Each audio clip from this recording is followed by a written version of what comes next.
Happy Monday! It's the Brad Queen Pod. I know that we just missed first pitch of Major League Baseball's ALCS Game 2, but we're going to bring Mid-Major Matt on in a few minutes, and we'll talk some Major League Baseball for the NLCS. We've got Monday Night Football as well. Maybe there'll be some good live betting opportunities in this game between the Seattle Mariners and the Toronto Blue Jays. I'll tell you off the bat that I'm on Seattle starter Logan Gilbert to go over 1.5 earned runs allowed. Vladdy hits him really hard. I'll bring Matt on real quick so that we could just get started, and maybe again you could jump in on some live betting opportunities or some props could be available. Matt, happy Monday. Busy day for us. Yeah, busy day. It just ended the show because we are the ESPN affiliate here in town, so we just put the game on, but looking forward to it. Did you have anything in this ALCS game?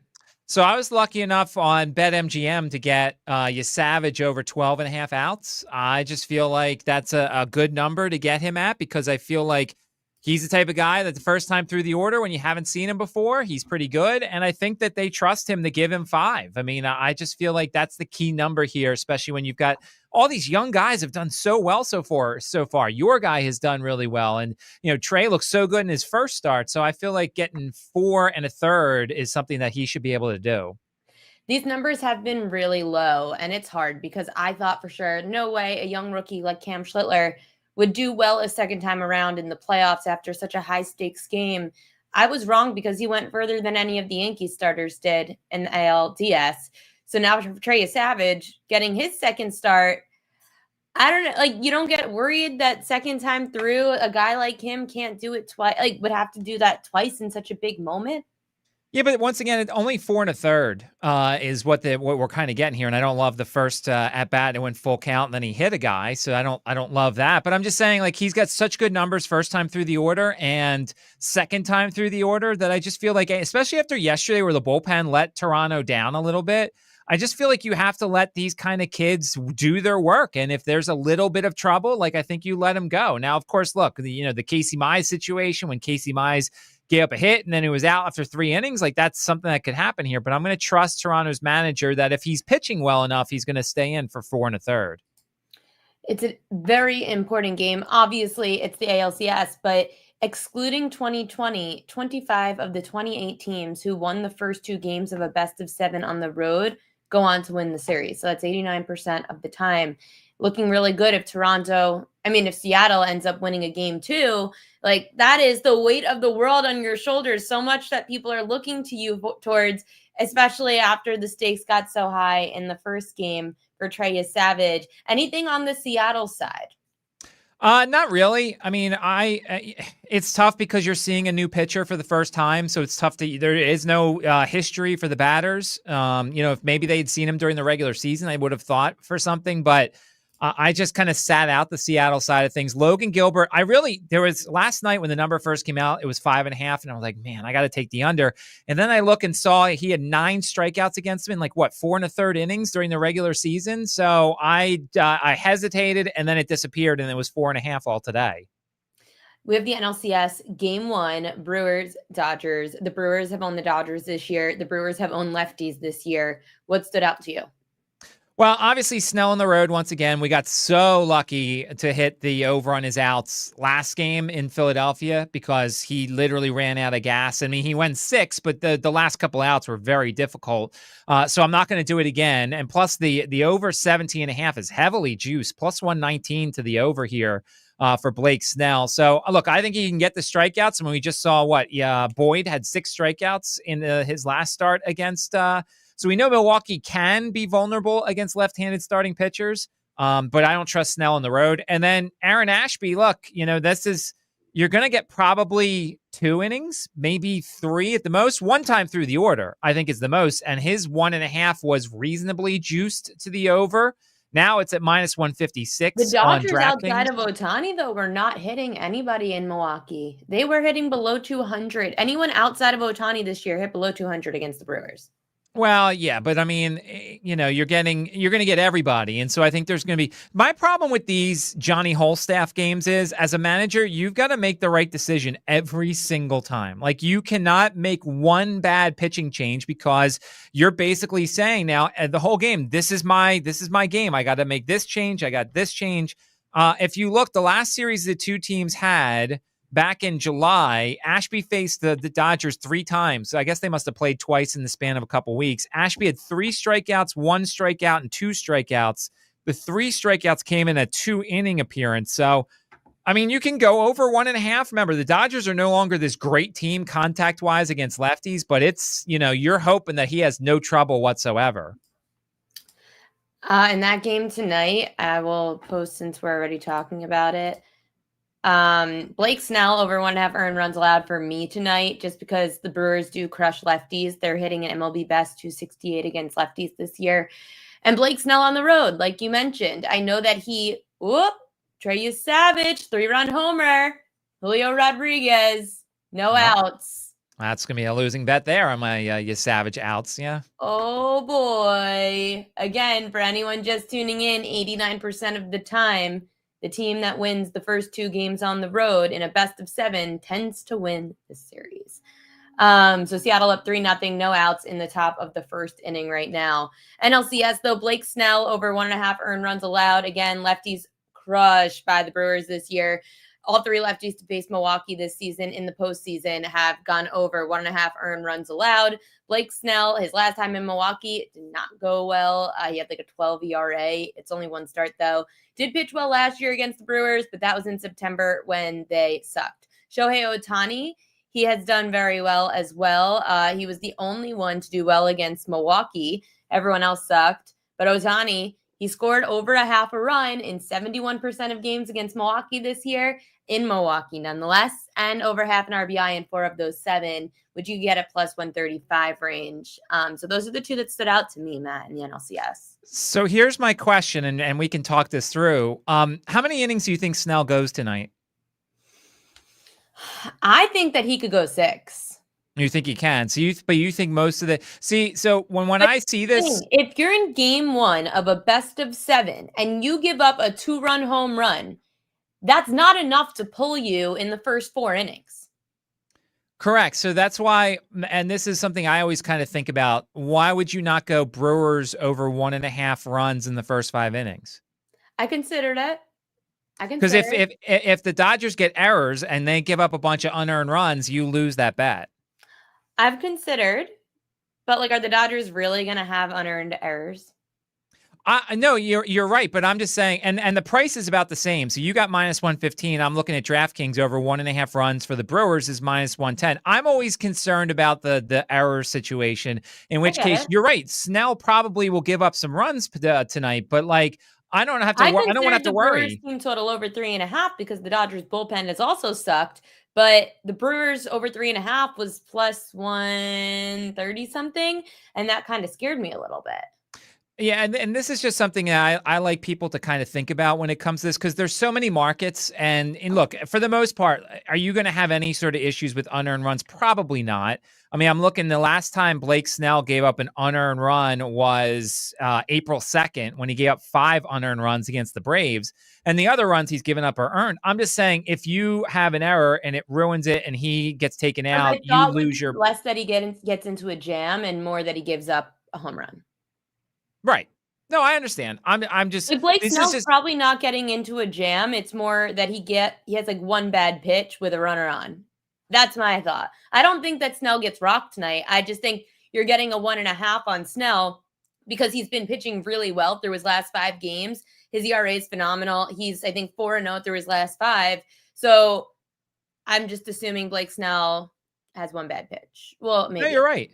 I'm not saying it's a bad bet. I'm just saying if I was going along those same lines, I'd rather be protected by just taking the team total over 1.5 for the first 5, just in case the impossible happens and the Dodgers get a couple errors and they score a bunch of runs and they're unearned. No, I totally get it. And I saw in the chat someone mention Andrew Vaughn. He's also been absolutely incredible recently. Andrew Vaughn's hitting 395 with 14 walks and 8 strikeouts against lefties. He's hitting 357 with 10 extra base hits, 10 RBI, and 8 runs scored in his last 23 games. And for the chat, who also mentioned Jackson Churio, he's hitting 340 with 7 homers against lefties this year. This postseason, 7 for 18, 3 extra base hits, 1 homer, 6 ribbies, and OPS above 1,000. So that's pretty good. So I know that we don't really talk too many offensive player props, but I've been loving the over a half a run or over a half a ribby in these postseasons so far, Matt.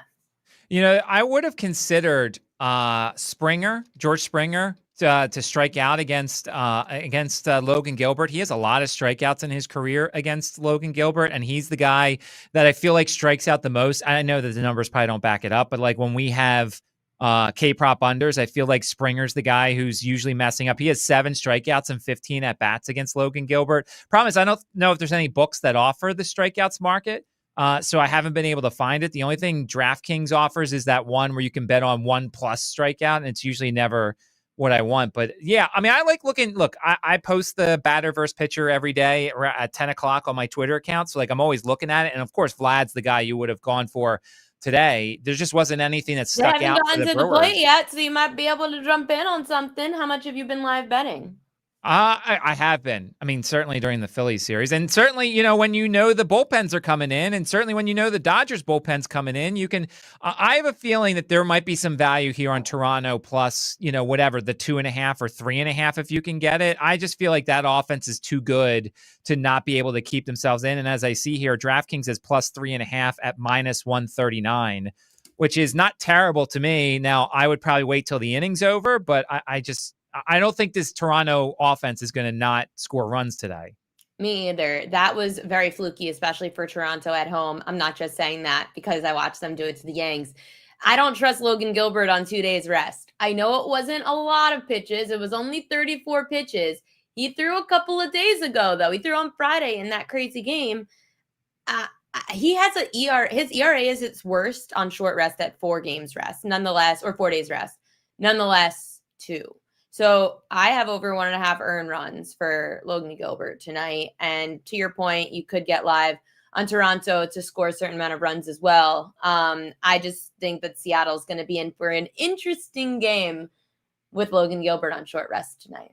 Listen, I just want both series to end in 6. I parlayed under 6.5 games for both series. I think the Dodgers win in 5 or 6. And I thought the Blue Jays were going to win in 5 or 6. Since your Phillies in 2009 to get back to the World Series after being the reigning champs. Oh, okay. I didn't know that statistic. Yeah. But I just feel like I don't think either of these series are going 7, basically. So I parlayed them. I got it minus 103 on DraftKings, so I don't think that's a bad price. But I just feel like I felt like Toronto was that much better than Seattle. But you know what? If Seattle wants to win in 6, that's fine with me. I don't really care who wins in 6. Just go 6. And I just don't see this Dodgers team. I don't think this Dodgers team is going to lose very many games to the Brewers. They're starting out with a bullpen guy in game 1. What are we doing nowadays? We had a game 5 where it was bullpen versus bullpen, essentially. What are we doing?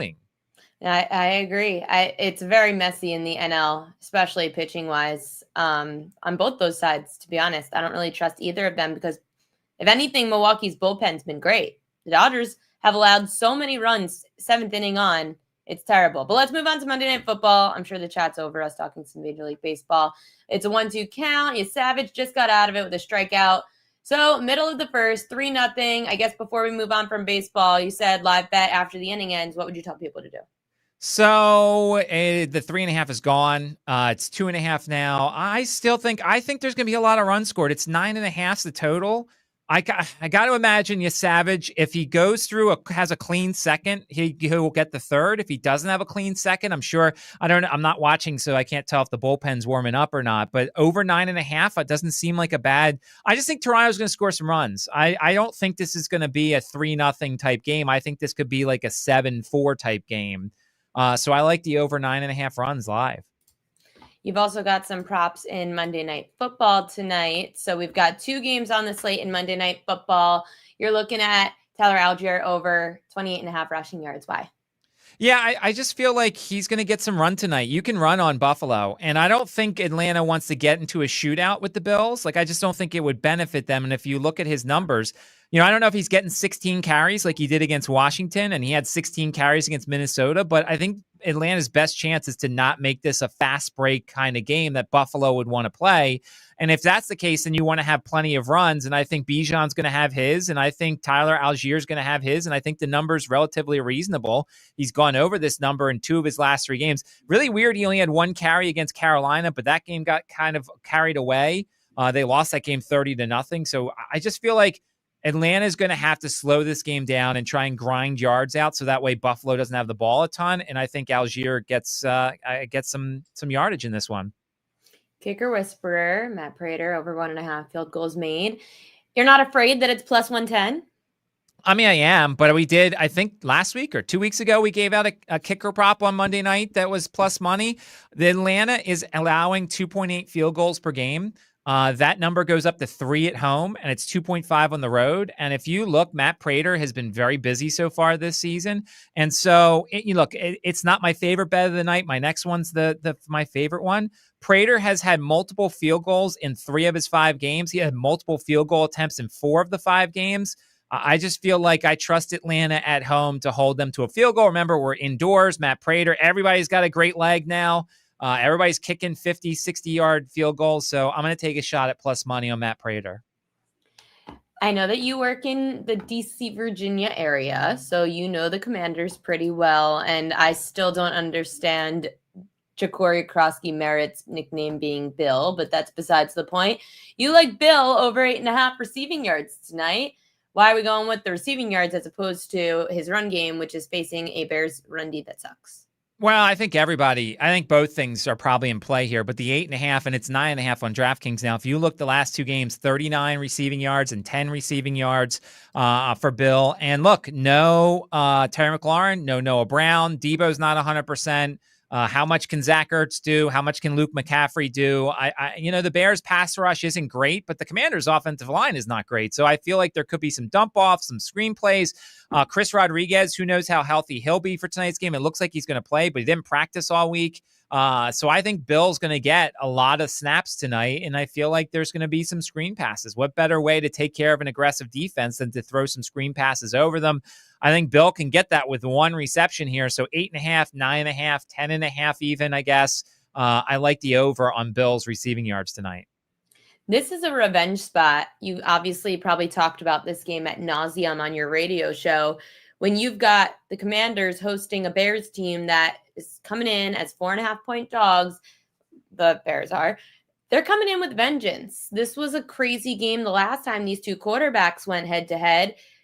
You'd have to think after the Bears lost that close game to the Commanders last time out, that Bears quarterback Caleb Williams, who then lost his head coach, lost a bunch of coaches towards the end of that season because everything went downhill after that L, that they're coming in ready to fight. Yeah, and you're giving Ben Johnson 2 weeks. I mean, remember, they're coming off their bye week, so 15 days of rest. You're giving Ben Johnson, a self-appointed offensive guru, a chance to, draw up trick plays, to do a bunch of different things, find what Washington doesn't do well. Hint, the defense is not great outside of their linebackers. So I feel like that this is going to be a higher scoring game. If I was to play anything like side or total, I probably would go over here. I feel like this is a 28-24 type of game. I feel like Rome Odunze could get a touchdown tonight. I feel like, we could see some random third tight end or offensive lineman get a touchdown for Chicago. But this one feels like a back and forth game. Weather could be a little bit of a factor. Small chance of rain tonight. Won't be a lot of rain. A small chance of wind gusts, which we know will change things depending upon which direction you're going. But this feels like an over game tonight. I said on my show 28-24 Commanders. I would not be shocked. I mean, remember, these 2 have played some weird games. 2 years ago, when the Bears couldn't score on anybody, they went to DC on a Thursday night and they scored 50. That should have been the time that ended Ron Rivera's career. It didn't. And then the year before that was the game in Chicago when Carson Wentz and the Commanders lost 9-6 or 1-9-6. It was a terrible game. It was Carson Wentz's final game with the Commanders. These 2 have played some weird games the past couple of years. I like the over Jaden Daniels 1.5 passing touchdowns, which is around plus 120. And I feel like you're getting that price because his receivers are all hurt. Someone's got to score. Yeah, you're right. But I mean, you're looking at a guy who has only gone over that once, and that was the game in Green Bay. Oh, look, I agree. I mean, I usually The shade Bears that have been like way. one of the worst pass Ds in the red zone. And listen, I Granted, get they it. suck at stopping the run too. I 100% get it. I also think Caleb Williams is over is an interesting one at 1.5. I don't trust Marshawn Lattimore. I don't trust Mike Santrasiel. I don't trust any of the other guys in that secondary. So I feel like we're going to get a lot of passing touchdowns. I don't know. DraftKings every once in a while has like an over on passing touchdowns. I might be interested in that between the two of them. It'll probably be like 3.5. But I feel like both teams will take advantage of the other secondary. The Bears to score over 2.5 touchdowns is plus 105. That's an interesting bet too, because Washington's defense looked great at home against the Raiders last week, but like I just don't expect them to do that once again. And if they do, then Ben Johnson's not the genius we thought he was. Sorry, I'm watching the game, Mariners, Blue Jays, and the Mariners just gave up a run on an error. So now I don't know. It's 3-1 now. Seattle's up. Bottom of the first. Does that get like that's an error? Like that was a throwing error on the first baseman who tried to throw to Gilbert at first, and now the run scored. So you might end up. Oh God, that's gonna annoy me if you're right about this, because that's. Oh no, it's still an earned run because it was his base runner. Unless they didn't, right? Well, so it wouldn't have been. I don't think it would have been an earned run if that would have been the third out. But since it would have been the first out, I guess we're assuming the run would still score. So I think it is an earned run. Right. Okay. It is an earned run on the box score. I was confusing myself. So that's one earned run for Logan Gilbert. We need to. Throwing error. Right.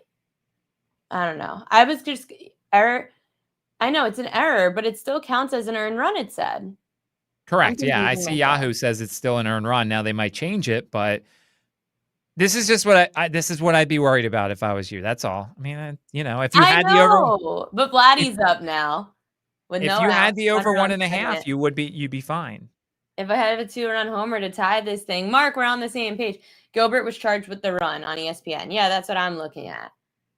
I was just making sure the throwing error didn't screw something up. No, I think it would have been different if it was 2 outs and that would have been the third out. Then I think everything would have been unearned. That confuses me. Okay. I'm sounding like a dumb blonde, but I'm just trying to do too many things at once.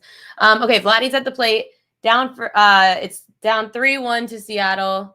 Bottom of the first, no outs still. These pitchers are struggling in this game. Oh, Vladdy boy, come on. Why'd you have to do that? Grounded out to short. Nice scoop by the shortstop. So now runner on third. Bottom of the first, 1 out, still 3-1. Okay. And it's now 11.5 live when you could have gotten the 9.5. This is definitely a high score. This is going to be a high scoring game. These pitchers look terrible today. Savage looks bad. Gilbert looks bad. You're going to have to go to the pens. I feel like outside of Milwaukee, no bullpen has been safe this postseason. No, nobody has been. I mean, it's just but that's the bullpen. And this is what happens and it annoys me. The managers overmanage. It's just, if you're going to take your starting pitcher out the moment he gives up a hit or a run or has any sort of struggle, then he shouldn't start. Then just go to a bullpen game. Like, these guys are your starters all year long and they help get you to the postseason. Why all of a sudden are you changing everything because one bad stretch? Like, it's tiring to me. And by the way, like, Detroit should have never taken Skubal out in the 7th inning. Like, I should have hit my over. I was so pissed. Well, he was at 91, I think. 99. He got pulled at 99. Like, it's your final game. Skubal should have gone 120. Let him go. Yeah, exactly. I should have hit my over on outs. Which is funny because you usually don't go that high on outs. Never. But in that case, I did. Hi, Sean Michael. Welcome to the chat. How are the Tigers doing? How are the Lions doing? It was a rough weekend to be Sean Michael, wasn't it? And you can't even bark back at me because I don't care. My teams are dead. Like, they are dead to me. Completely dead to me. So are Matt's Phillies. Your Eagles, that also was painful, but we already talked about that on Friday. It's all right, though. The Phillies decided to bring back the manager that cost them the last couple of years. They're like, oh, it's okay. No, you knew that was coming. Your It's Eagles so are bad. 2.5-point road favorites against Minnesota. Minnesota looks nicely teasable, but they'll Let probably me crush them. no, they won't. No. Let me tell you. You want to know when DEFCON 5 happens? When Yeah. Carson Wentz beats the Eagles on Sunday. Then that's and by the way, Zadarius Smith retiring. Like he said it was Yeah. a him thing, not an Eagles thing. Like, interesting. Wasn't he I think hurt?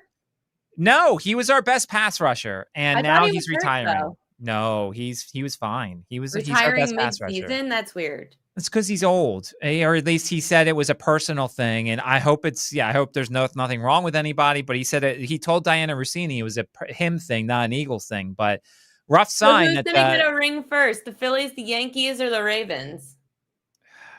can I tell you, I wanna buy the Ravens now to make the playoffs. I'm Get buying the out. Ravens. Why Get out not? of here. Look at their schedule coming up. They I have know 2 what their winnable schedule is games coming coming up, up. and they have 2 games with the Bengals, or they have a bunch of easy games coming up. Lamar will be healthy. You'll be healthier out of the bye week. I'm buying the Ravens, not to win the division, to make the playoffs. I'm buying the They're Ravens only right plus now 106. Yuck. to make the playoffs. Yeah, on FanDuel. Oh, well, I'm still buying it. It's still plus. You're not The getting that plus. Texans, who said, Uncle Ted said in the chat, the Texans are plus 184 at least. If I could get close to 2-1, that's better. The fact the Ravens are still plus 106 to make the playoffs is mind-boggling. That's another run.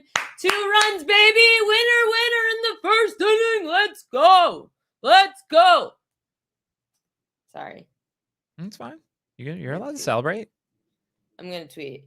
I hope that it stays the over 1.5 earned runs and that they don't pull it back.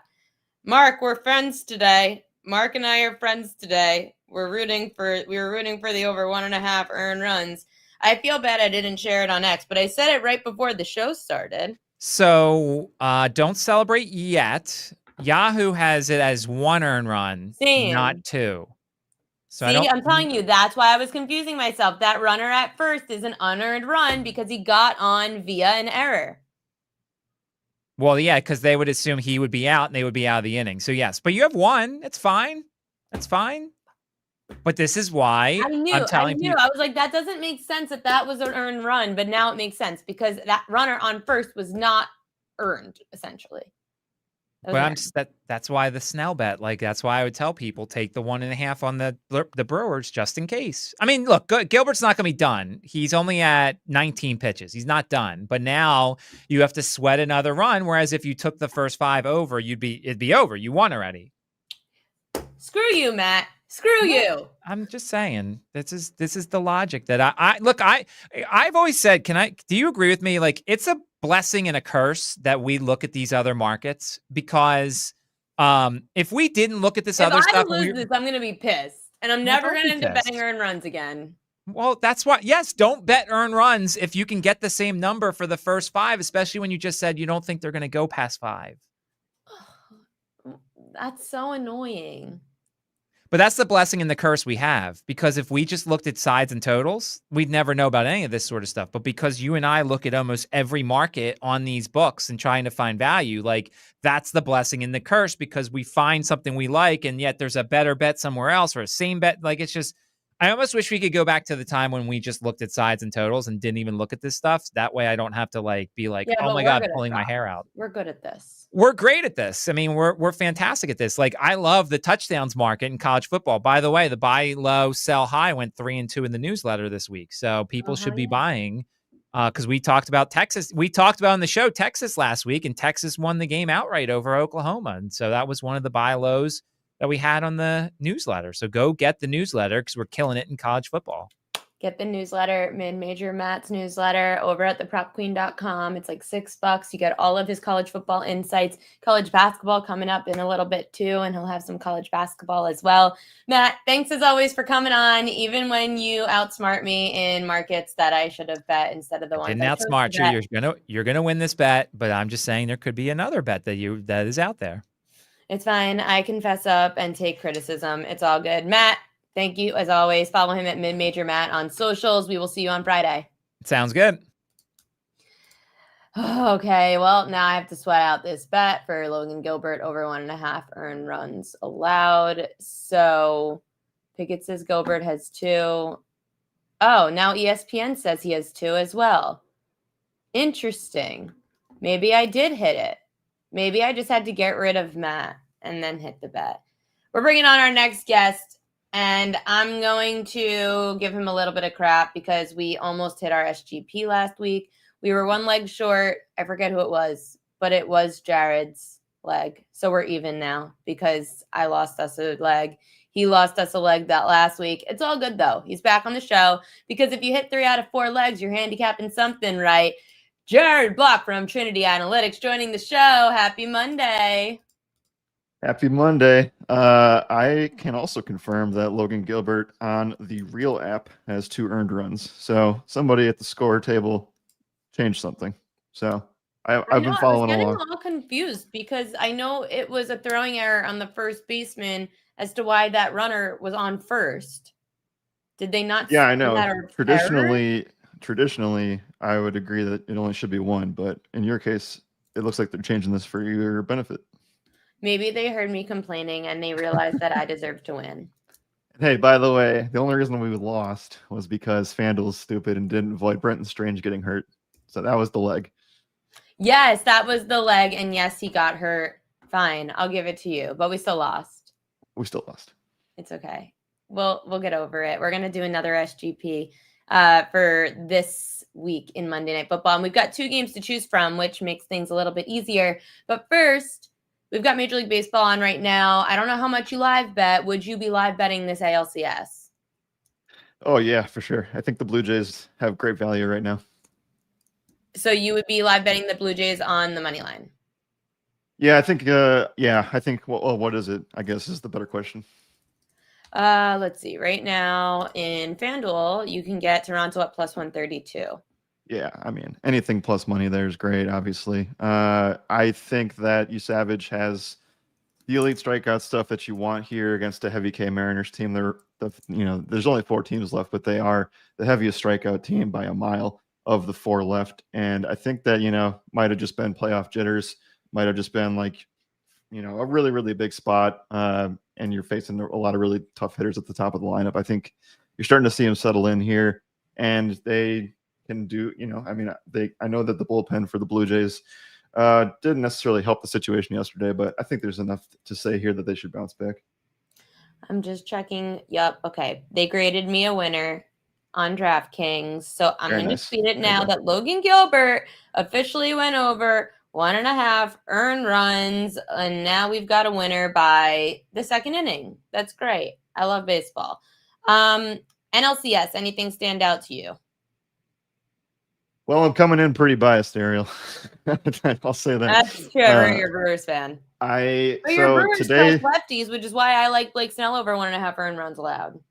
I like that. I like walks depending on what you can get. 2.5 is a lot to ask for, and that's where a lot of places are putting it. But I do think if you want to take some juice, 1.5 walks for Snell is certainly viable. For me, this one's really tough to handicap because the Brewers are running out Ashby in this extended bullpen situation. Quinn Priester is supposed to come back and pitch 2 through 4, but again, I'm not really sure what that looks like, and he didn't look good against the Cubs last week in a similar spot. So, your guys are +1. I saw you guys home dogs plus 130. I thought there was value on the Brew Crew because of how much they smash lefties. They're going to try to leave Snell in the game because the Dodgers bullpen has been atrocious. So on top of the fact that Snell is a lefty, on top of the fact that the Dodgers bullpen has allowed the most runs past the 7th inning this postseason of any bullpen, I know it's a bullpen game, but the Brewers at plus 130 at home, their bats could still fire up. Sure. I mean, I think that the number itself is a good number at home. I also think that, like you said, there are, we're betting on a full 9 innings and not just the first 5. And obviously, the first 5 Snell probably handles it. And from there, I do think the Brewers can just scrap themselves and small ball their way to win by 1. I think that's where things could be headed. And I guess, the big thing here is that, and it's a big headline that's made its way through everything. I even saw MLB tweet this morning on their account. The Brewers have gone 6-0 against the Dodgers this season, and take that for what it's worth. Those games were 2 months ago, but it does mean a little bit of something. We have Monday Night Football, and tonight, in the first game, you are looking at Drake London, but you're looking at over targets. I didn't know that that was a market available. It probably isn't in New York. We're not that lucky. It is probably not on the FanDuel DraftKings sportsbook side of things, but it is on Underdog and Prize Picks. So more of those pick'em apps, Love which that. is where I can play. I think that there's a big nuance here that could certainly help us in this situation. So the main reason I'm looking at this is because I did notice that when Darnell Mooney has missed, he missed week 1, and he also got hurt right away in week 4. In those 2 games, we have seen the scheming of plays and first read stuff for Drake London go through the roof. And now Mooney's out again here. The 2 weeks that London has played, I'm going to just count week 4 as a full game because it basically was. Mooney got hurt right away, like I said. He had a 36% target share and 38% target share in those games that Mooney did not play. And while I know that the Falcons want to run, they're one of the run heaviest teams in football, I still think that they'll be trailing in this game, or at least in a back and forth relative shootout type of situation. So I do like Drake London quite a bit, and it just feels really, really good on paper. Whereas, like, I think the the receptions and the receiving lines markets are always going to be tighter. You also are looking at Josh Allen over 36.5 rushing yards tonight. I actually was looking at fading Josh Allen in the passing game, so that makes sense and is correlated to him running, I'd assume. Yeah, it is. I also think that this is, this game specifically, Falcons and Bills are like the top 2 pass defenses in terms of yards allowed for the first 5 weeks of the year, and specifically over the last 4 weeks of the regular season. And you also have Atlanta coming off a bye. Maybe they've gotten healthier, maybe, and they have. And you could certainly say that they've schemed this and planned for this matchup for 2 weeks now.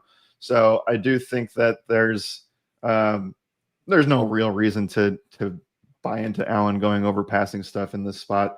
And they're basically, if you look at DVP, like top 5 Falcons are like every position, which is kind of crazy. I didn't expect the leap to come this quickly, but in terms of the rushing stuff, I do like Josh Allen here. If you look back towards the back half of last year, so essentially since the beginning of November, Josh Allen has rushed for 25 plus yards in every game this season.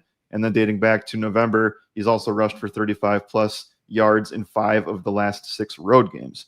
Have you looked into, or have you seen or talked on the show today about this Allen indoors stuff? No.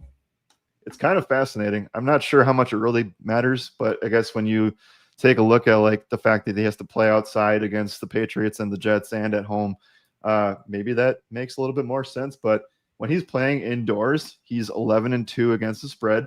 And if he's indoors coming off of a loss and he's a favorite in that game, he's perfect in his career at 3-0.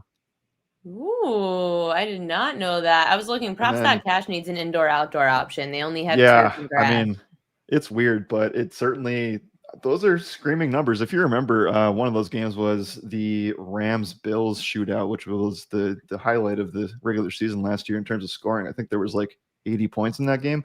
And obviously Allen went smashed in that one.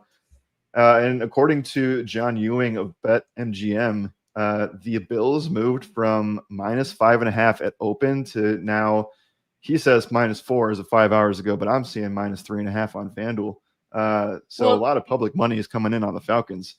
And it's interesting because the Bills elevated Jordan Poyer and Jordan Phillips from the practice squad for tonight's game. So depleted defense and injuries maybe, but I've heard a lot of sharps were like in Atlanta this week. Yeah, I mean, rightly so. Bills don't have Matt Milano, which is a huge deal. It means that Bijan probably just goes nuclear here.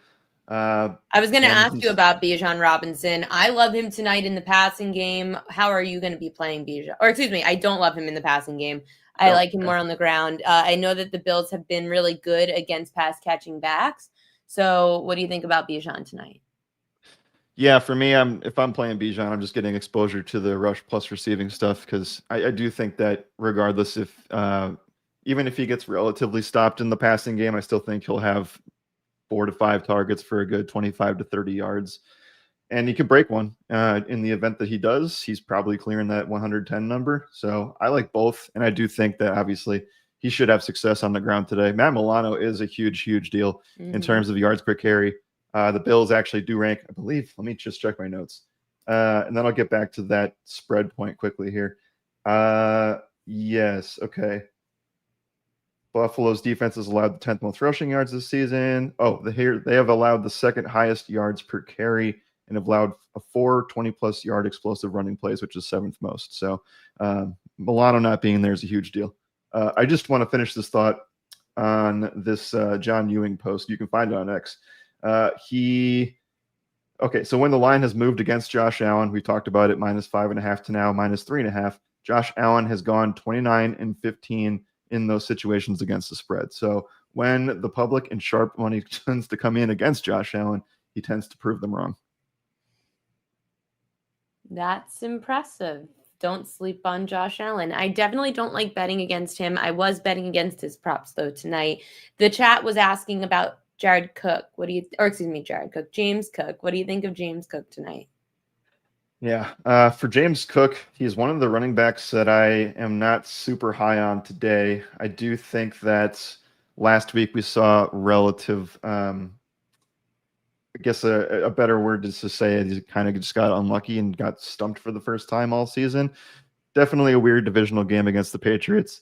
I do think that the touch counts should stay the same. Like they came out and said, the coach speak was basically like, we got to take some rush attempts off James Cook. We got to give some more to Ray Davis and give Ty Johnson some work, but they did nothing to do with that in that loss to the Patriots. And I don't think that they want to do that in this bad matchup on paper. Like this is a really tough matchup for James Cook in general. I do think this game will have to be won on the ground because I do respect the secondary for Atlanta. It's just like, I don't know how efficient James Cook's going to be in this spot. So I would side with fading this spot for James Cook. I don't have the stones to play an under on him. I would just rather stay away from it. That's how I'd approach Every it. time I bet unders on James Cook, I lose, or even his overs. It always comes down to like one drive, like the last drive of the game. Yeah, exactly. It always comes down to the last drive. For whatever reason, the books are super sharp on James Cook props, and I don't know what it is about it. There is a player tonight that I feel we don't have a number high enough, and I'm on the same page as you, going with Jacory Krosky-Merritt to go over his props tonight. You like him over fantasy points. I mean, I just feel like seeing his rushing yards number earlier today for Jacory Krosky-Merritt, 68.5. I know that we haven't had a huge sample size. How public is this play for betting his over, or are we correct that it's not high enough yet? It's not high enough yet. I think that we should also see Chris Rodriguez limited, if not ruled out of this game. And Jeremy McNichols has had 5 total touches over the last 2. Again, I do think that, we've needed everything to go right for JCM, and he finally just had that breakout situation. Now, I didn't think you could really run on the Chargers, but obviously yesterday showed otherwise, and last week showed otherwise as well. I think that this is a perfect matchup against a Bears defense that I know is coming off the bye, but at the same time, they have just been absolutely decimated by running backs from every single matchup. And I think that through the air on the ground, like JCM should be able to do everything here. And furthermore, this is the first time that the Bears are going to actually face a relatively above average, if not elite, running quarterback, which should open things up for the run game in a multitude of ways. The only time that they had faced one, I believe, was when they faced JJ McCarthy, who ended up not doing much in that game, but then ran at the end of the game for that fourth quarter. So this is like the first time they're actually going to be facing a relatively scary running quarterback. I think that opens up the running game quite a bit.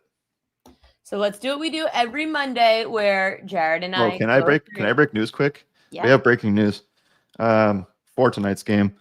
We just found out from Adam Schefter that Dalton Kincaid and Curtis Samuel will both be missing this game tonight.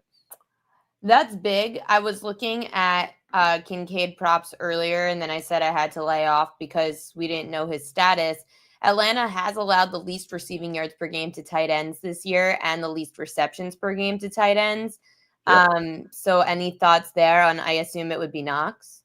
It's gross. Yeah. So they have two guys that are going to be active. Hawes is the run blocking guy. I mean, Knox has been used as the run blocking guy anyway, but yeah, I mean, like he might have like a 2 for 8 stat line if they go and go heavy on the run here, which is kind of what they might have to do because now you're running like they don't really want to run Elijah Moore, who might even be an inactive because he kind of got replaced by Curtis Samuel, and now that he's out, it's like I don't know. Yeah, I don't even know what they're going to do in the passing game here, to be honest with you. So I'm fine with taking Knox Clearly, the unders. books heard that before we even saw it because that's definitely why we're seeing that drop to 3.5. Sure, that's worth a point or a half of a point.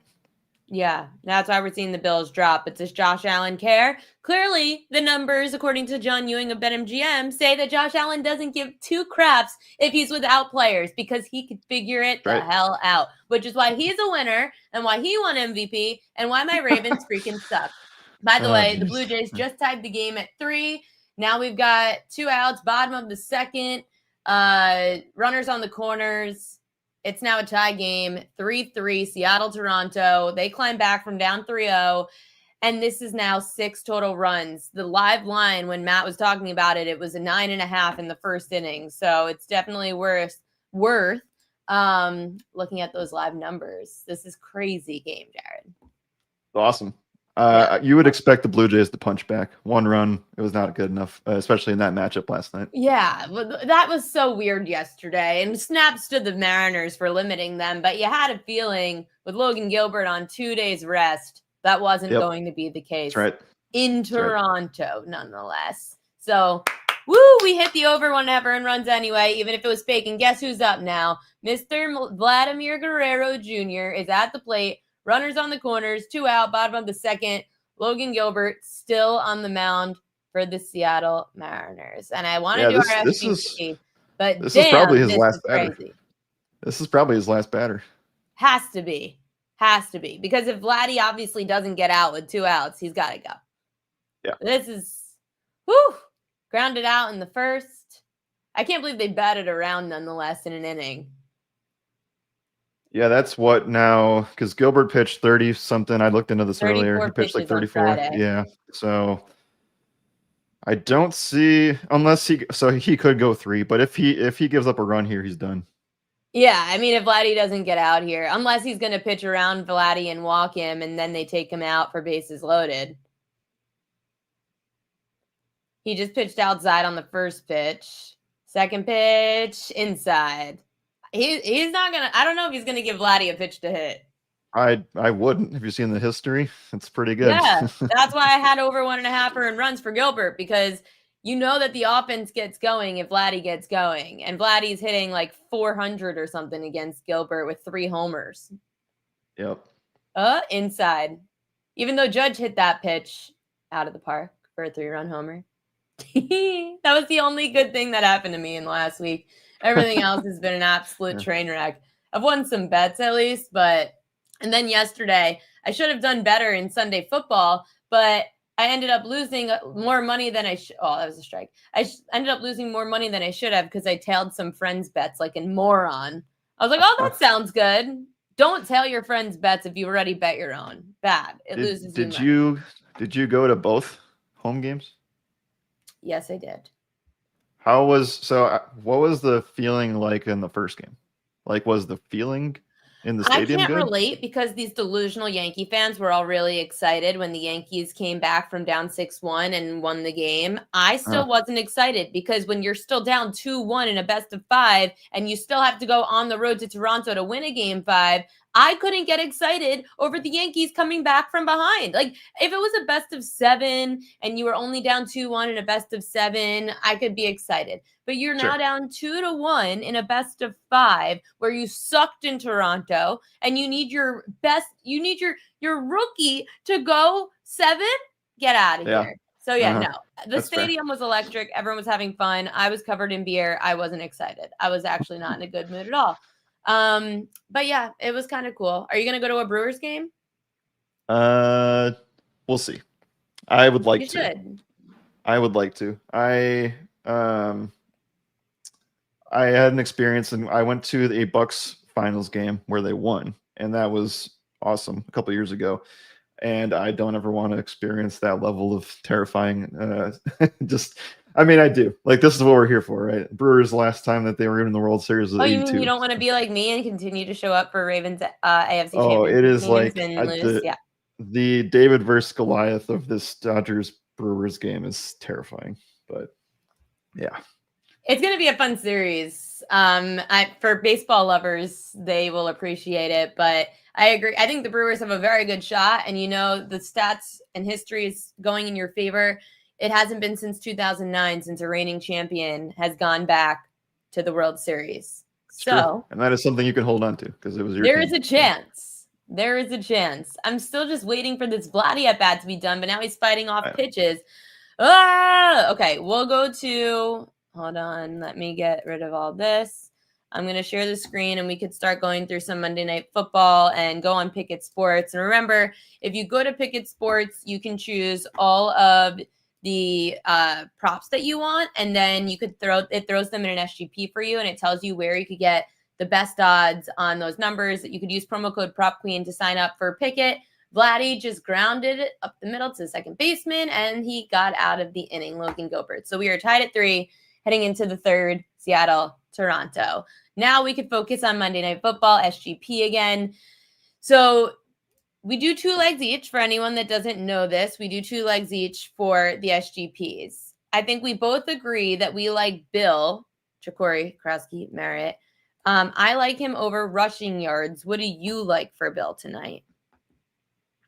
This is me going off of a hunch saying that Chris Rodriguez is going to be quite limited. And also I think that they're not really willing to throw that much to McNichols. So I'd be willing to buy into rush plus receiving. But if you want to take like 50 rushing yards, I think that's totally fine. Let me see. Well, 50 rushing yards is going to be I know, very you're going to huge. get major juice, but depends what you want to do with this this play. Are we going 10-1 or are we going something a little bit smaller than that? Let's see, over rushing yards. So I bet the over 68.5, I think, or 67.5 on FanDuel. But if we want, we could do like do you think he goes 70? I mean, obviously you could go 70 plus, which is minus 110 on DraftKings. Yeah, I think so. I think he's got the chance to go. This matchup is not really going to be. The Bears are the worst run D in football. Yeah, I was going to say Miami's like the only second closest team that's that bad against the run. I don't think a bye week's going to fix that problem. Okay, so maybe we go over 70.5. Do you think he goes more, or are we just getting greedy? The highest I'd feel comfortable with on the show would be 75, probably. Okay, let's just keep it at 70.5 minus 110. And then you also said that you liked, let's see, what else should we, let me see, in that game. There wasn't anything else in that game that you liked, right? I do like a couple things. I think the only thing I thought too was Zach Ertz over receptions was another one. That's a nice one. It definitely does help. That he's been great in prime time, by the way. So hold on. I'm going to show you guys on props.cash the primetime numbers for Zach Ertz, just so that you could see receptions. And this was, NFL Ertz. I was showing 2024 because obviously that was the only other year he was on Washington. Primetime, Zach Ertz. Look at that. Do you see it? Nope, I didn't show the screen yet. 4 of 5 last year in prime time. Zach Ertz went over 3.5 receptions. And obviously, I think probably all of those games had Terry McLaurin in them. So, and now there's no scary Terry. I think there's another injury too to Washington. Well, Debo, Noah Brown is also out. Noah Brown's out and Debo's hurt. Right. So he was playing, I think. I know that it doesn't look great in terms of the one target he had last week, but remember that was against the Falcons, who we talked about as one of the worst teams to go up against the tight end position with. And then at the same time, this is just a spot where I think that they'll be able to kind of do whatever they want. I know that's being aggressive there, but I do think that Washington can put up like 25 plus points tonight. Well, should we then do Washington plus points, or should we do like? Did you like the Ertz play or no? I like the Ertz play. Well, okay. We could also do. We don't. I was thinking 2 plays, like 1 play each per game, but we could do something else. I have a Bears play if we want to go there. What? I think this is a really good spot to buy low on rookie Colston Loveland. We just saw, obviously they didn't play last week, but what's his face? Cole Kmet just had a season high 9 targets or something, and he had several drops looking back at the film in that game. Receiving yards, receptions. Receiving yards for Loveland. Look, this guy has like the archetype of Tucker Kraft, George Kittle written all over him. And I do think that coming off the bye, we like to see rookies take a next step. And I know it's quite early and he's dealing with a hip injury, but he practiced in full on Saturday. And I think it's pretty disrespectful to have his even number at 17. So I'm going over there. Why is it not letting us SGP him? The only thing I can think of is unless that prop's not available. The only thing I would think of is that he's not like 100%, like he hasn't been confirmed active yet. That's probably what it is. You've already but we can find some more stuff though. Okay, let's try the other game and then we'll try to go back to this. So Bills Falcons, you liked some more things here. You want to go, I'm assuming, Josh Allen over rushing yards, correct? I do. Yep. Okay, so rushing, Josh Allen. We stay in basic, or are you raising this at all? 33.5, 34.5, 35.5, 39.5. Let's keep it at 35.5. My only concern with anything like this ever is that the Bills kneel at the end of the game and you lose rushing yards from that. Well, let's hope he goes over it by enough. And then I on this game bet. What did I bet in this game? I had Bijan under receiving yards. I had Josh Allen under completions, attempts, or passing yards. I had Penix under completions or passing yards. Anything you like there? I like to. Let's see. I think I'm okay with Penix. I'm guessing you don't have like now FanDuel probably doesn't have completion percentage. I think that's a number I'm looking to go under for Penix more often than not. Completions is probably fine here. Look, they will try to run like 30 times every game. So I do think that that's still a thing, even if the game is a relative shootout. So I don't even know if we're going to be allowed to do all this, but let's see. Okay, so that was over rushing yards for Bill, over rushing yards for Josh Allen, under pass completions for Michael Penix. Should we throw in? Do you have anyone you like to score a touchdown to make this thing 10-1? Since we can't do Loveland, why don't we do Roma Dunze? He scored in every game this year. Yeah. Or what would you say? Roma Dunze scored in every single game this year. So don't you think that has to end at some point, though? Oh, sure. Obviously, yeah. He's being used like Amon-Ra St. Brown in this offense, though. It's pretty clear that he's above DJ Moore now. So you don't think Loveland scores? You just liked his receiving yards? Correct. Yeah. Let me just double check the receiving yards real quick. Again, one more time. Loveland over receiving yards. Selections cannot be combined. That's so weird. What is wrong with this thing? They don't want us to win on the Loveland play. Nope, they don't. They don't want us to do Loveland. I don't know if I'm going to do a Dunze again. I don't know if I can go every week.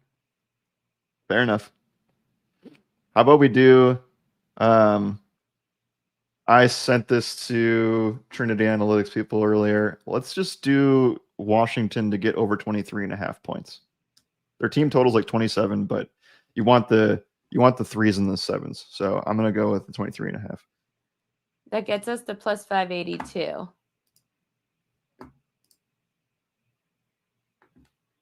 You good with that? It's only plus 582 for 4 legs. I'm cool with it. You're cool with it? Okay. So this would be the SGP. Can I put a picture in the chat? Okay, I can't put a picture in the chat, but I'll write it in the chat real quick. So we have my screen. I hate this new Apple update, by the way. Just so everybody could see it, but I will post it in the chat. Plus 582 at BetMGM. BetMGM.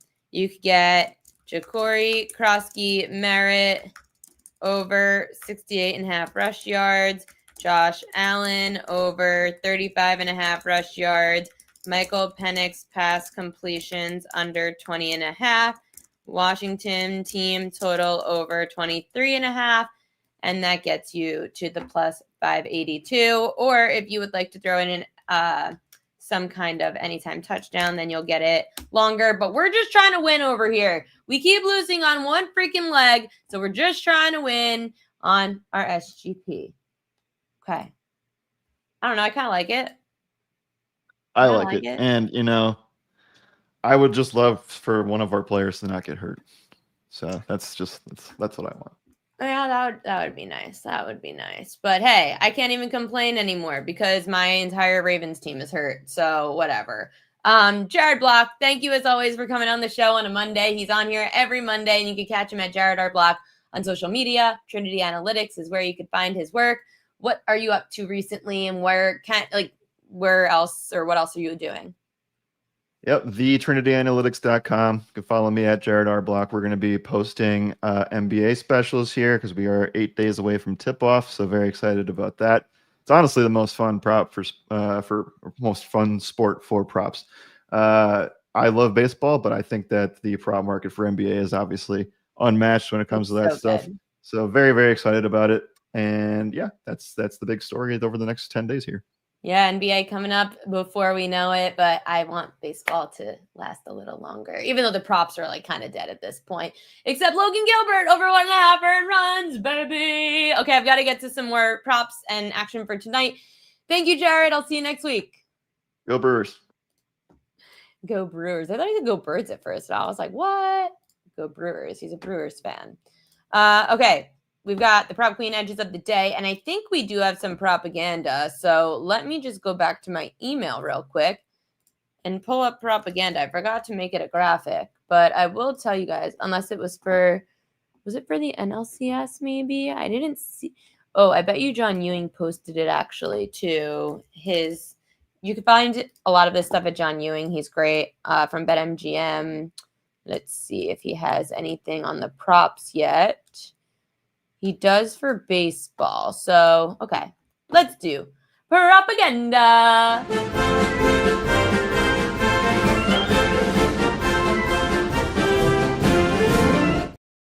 The most bet on props for the NLCS, according to BetMGM, Shohei Ohtani to hit a home run at plus 250.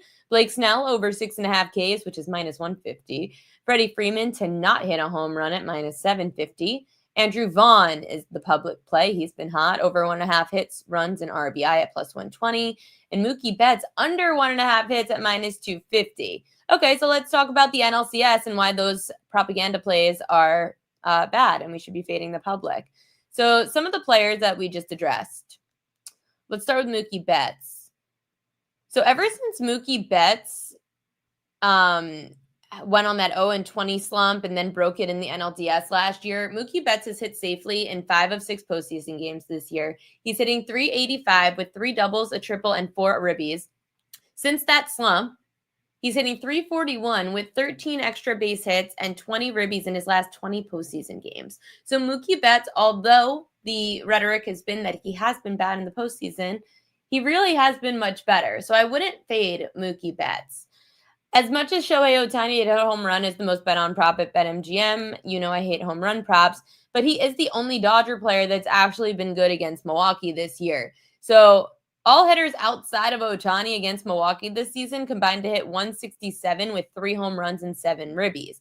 Against Milwaukee, Ohtani hit 273 with 3 home runs and 7 ribbies in those 6 games, which is why I like Ohtani either over half a run or over a half an RBI He should be able to make contact tonight in Milwaukee against this bullpen game. And you could get good value at over, well, it's not good value, I'd say. It's like plus 140 for over half an RBI, but at least it's plus money if you want that. Over half a run was already pretty juiced, around minus 140. So you kind of missed the boat on the over half a run since this morning. And then when it comes to Blake Snell, the over 6.5 Ks was one of the most bet on props at BetMGM, and I just don't see Snell having as good of a game against this Brewers team. The Brewers have been incredible against lefties this year. So Milwaukee this season, they're hitting 268, which is an MLB high against southpaws. They're 3-1 when facing a lefty in the postseason. In fact, no team has more wins than the Brewers against lefty starters this year. 32 wins for Milwaukee against lefties this season. You could get them on the money line at plus 130 if you want. It is a bullpen game, so it's rough, but I do think they hit Snell. So you could either take over the runs, you could take over 1.5 earned runs for Snell. Snell also didn't pitch well the last time he pitched in Milwaukee. He did pitch well against Milwaukee last year, but that was a different team. This team is hitting better. And I just was a little scared about the team total at 3.5 because it was plus money.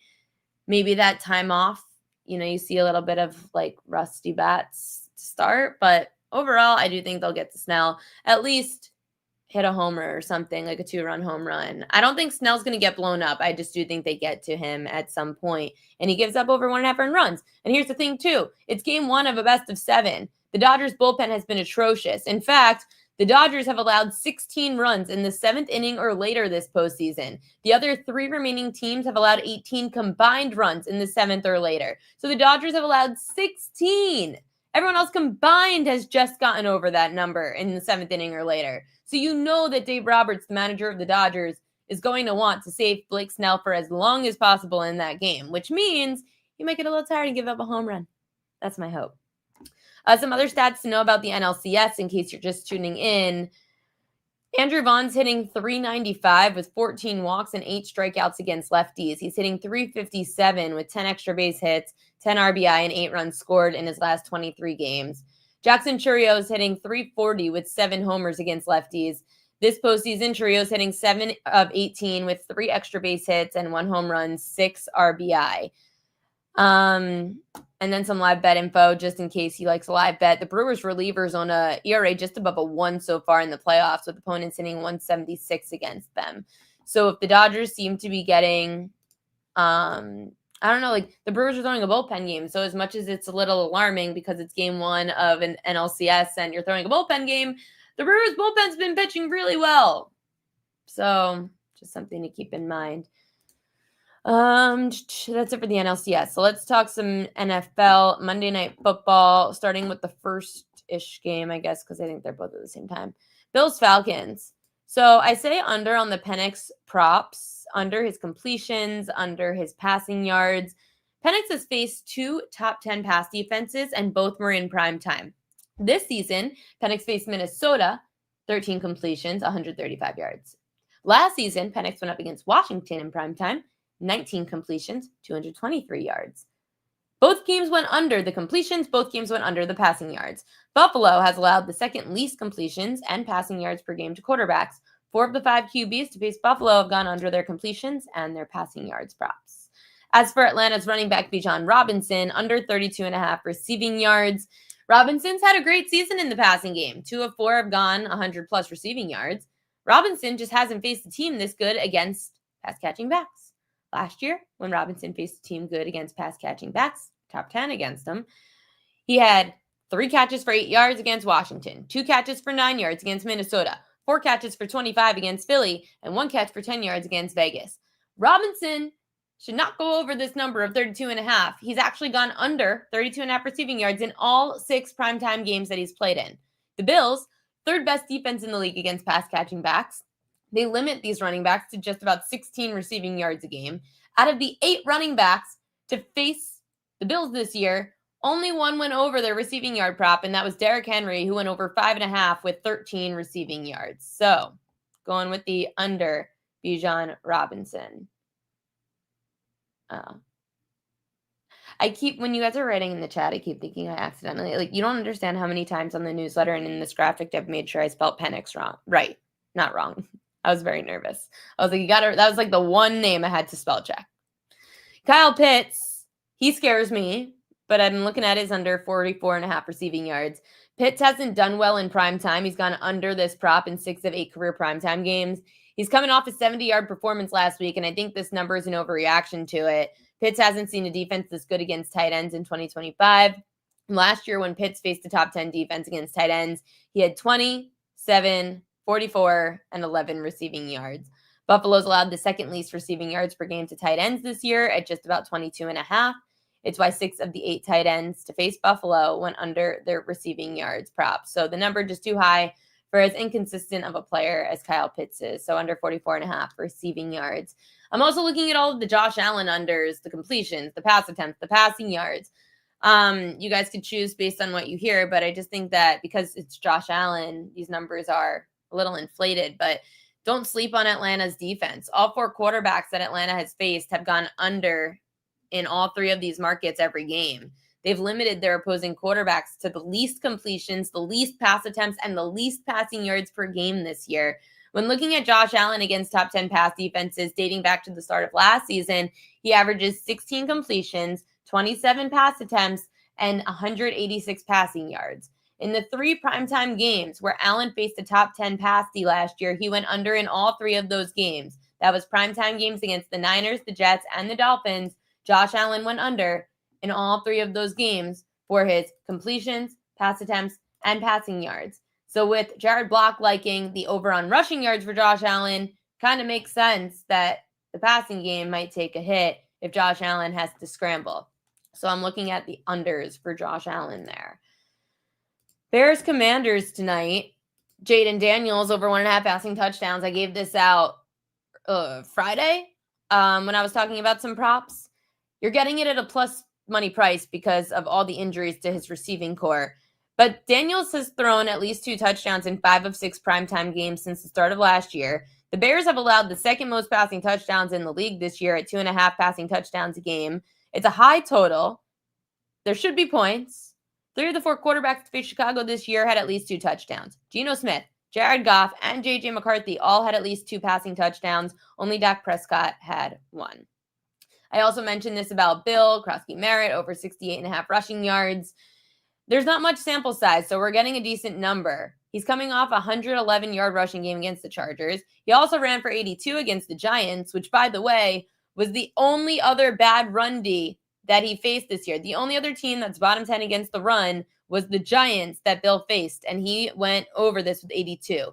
This is the best matchup a running back can get. The Bears have allowed the most rushing yards per game to running backs this year at just under 141 rushing yards a game. 6 of the 7 running backs to face Chicago have gone over their rushing yards prop. It's a good deal. Take the over 68.5 rushing yards, because if he goes over it with flying colors, we're not seeing this number again on Bill. Lastly, Zach Ertz over 3.5 receptions. I saw this at plus 105 this morning. I like that it's plus money. He's gone over in 4 of 5 primetime games for Washington since last year, averaging just under 5 receptions a game. With the receiving core really banged up in Washington, Terry McLaurin's out, Noah Brown's out, Deebo Samuel's dealing with a heel injury. Zach Ertz is your go-to guy in primetime. We're going over 3.5 receptions on Zach Ertz tonight. Those are my favorite plays for tonight in Monday Night Football and the NLCS. I can tell you that on my Pickett app, I officially on Pickett have Blake Snell over earned runs, Bijan Robinson under 32.5 receiving yards, Josh Allen under 230.5 passing yards, and over the rushing yards for Ja'Cory Krosky-Merritt. I haven't bet the others yet, but I kind of really do like Zach Ertz over receptions, so I might add that to the list. And Michael Penix is in the SGP. I put the SGP in the chat before, so you could scroll up. Here's the SGP that every week Jared Block and I from Trinity Analytics put together an SGP, and we did the plus 582 for Bill to go over rushing yards, Allen to go over rushing yards, Penix under pass completions, and Washington team total over 23.5. But you can replace, if you want to add it to like get to like 10-1, you could take probably the Washington team total out, which is very juiced, and you can add that an anytime touchdown prop into that as well. This is probably the longest show I've done. So, hey guys. No receptions, silly. 3.5 receiving yards. That would be like some kind of special that you would get for $10 bet max bet. Like, come on. No, that's not the case. I hope you guys got some winners. I hope you guys are profitable tonight. We did hit the Logan Gilbert over 1.5 earned runs in the second inning. So that was a nice W to have early on into the Toronto-Seattle game. It's a fun one. We've got the NLCS coming up soon and Monday Night Football, 2 games on the slate. Huge day in sports. I am starving. I need to go make some dinner. Good luck to your bets. See you guys tomorrow, 5 p.m. Eastern time here on the Prep Queen Pod.